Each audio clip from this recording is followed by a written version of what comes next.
Hello and welcome to this video where we are going to discuss a question from two-dimensional kinematics. तो ये circular motion से related question है और I invite you all to read the question. पहले question पढ़ लीजिए ध्यान से and try to solve it on your own. It should take you about at the most 3 to 4 minutes if your preparation is good. And once you've had your attempt तो हम solution की तरफ बढ़ेंगे.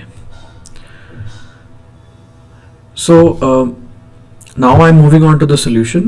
The next slide is where I've solved it. So I hope you have tried your best and you have come up with the right answer.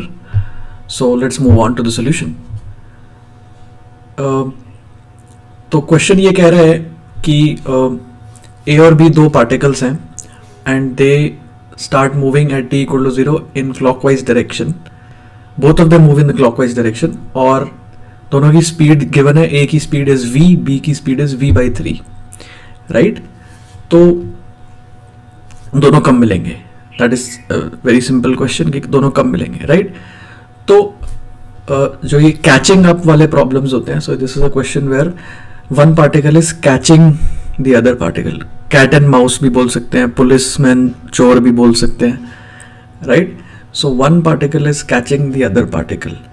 तो इसमें ये decide करना बहुत इंपॉर्टेंट है कि पार्टिकल पीछे कौन सा है. अब स्ट्रेट लाइन मोशन में तो क्लियर होता है कि कौन सा पीछे है, right. If they are moving in the same direction तो बहुत ईजी है समझना कि कौन सा पीछे है, और पीछे वाले की वेलोसिटी ज्यादा होनी चाहिए तभी वो कैचअप भी कर पाएगा, राइट. तो ये हमारे पास एक क्लू है यहाँ पे कि क्योंकि A की वेलोसिटी ज्यादा है, B की कम है, तो A is catching B, right. तो इसका मतलब A is catching B. B आगे है, A पीछे है. क्योंकि सर्कल में तो कंफ्यूजन हो सकता है ना कि कौन सा आगे है कौन सा पीछे है.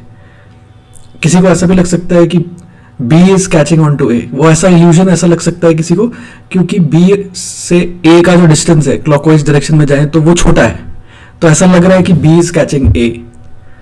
हो सकता है ऐसा कुछ लोगों ने सोचा हो, but that is wrong because B की वेलोसिटी कम है, A की वेलोसिटी ज्यादा है. A is behind, A is catching on to B, right. तो अब सिंपल हो जाता है कि क्योंकि A कैच कर रहा है B को, तो A को इतना डिस्टेंस ज्यादा ट्रैवल करना पड़ेगा. सो ये 3/4 ऑफ द सर्कल जो है, this is the initial distance between A and B, right, because A is behind, right.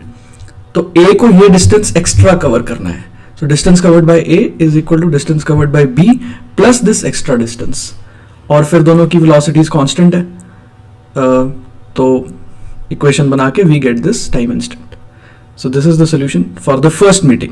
अब क्वेश्चन में सेकंड मीटिंग के बारे में भी पूछा है. So once the particles meet for the first time, now they are at the same point, right? So once they have met at this time instant 9 pi r by 4v, तो दोनों same point पे हैं. वो point circle पे कहीं लाई करेगा, वो निकालना की हमें जरूरत नहीं है इस क्वेश्चन में because it is not asked. We can do it but it is not asked. तो अब उस सेम पार्टिकल से दोनों ऐसे सोचो कि वहां से फिर से शुरुआत हो रही है मोशन की, और अब A की वेलोसिटी अगेन ज्यादा है बट दोनों सेम पॉइंट से स्टार्ट कर रहे हैं. तो दोनों फिर से कब मिलेंगे? When A has covered one complete revolution more than B. It's very simple. कि अब दोनों सेम पॉइंट से स्टार्ट कर रहे हैं, right.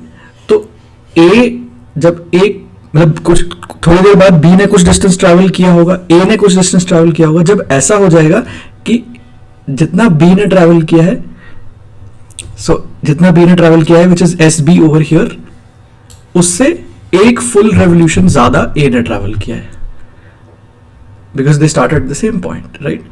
So again we form the same equation क्योंकि A और B की स्पीड कॉन्स्टेंट है and we get this answer, right. So this is the second time interval जिसके बाद they meet for the second time. So I made a very small error here.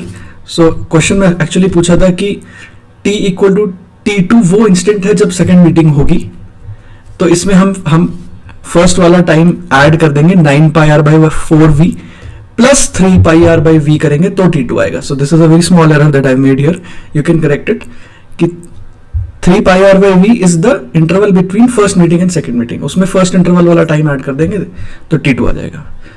Now we can also do a little bit extra कि हमने first meeting निकाला, second meeting निकाला, तो हम nth meeting भी निकाल सकते हैं कि फर्स्ट मीटिंग होने के लिए a को इतना डिस्टेंस ट्रैवल करना पड़ेगा, 3 क्वार्टर्स ऑफ द सर्कल ज्यादा करना पड़ेगा, और उसके बाद for each subsequent meeting 2 pi r extra travel करना पड़ेगा.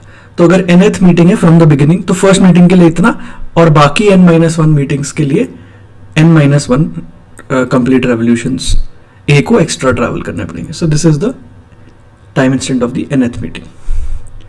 So I hope you understood the question.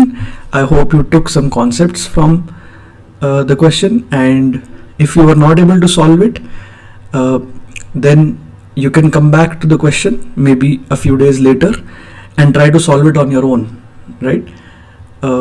So your understanding will grow even more. Thanks for watching.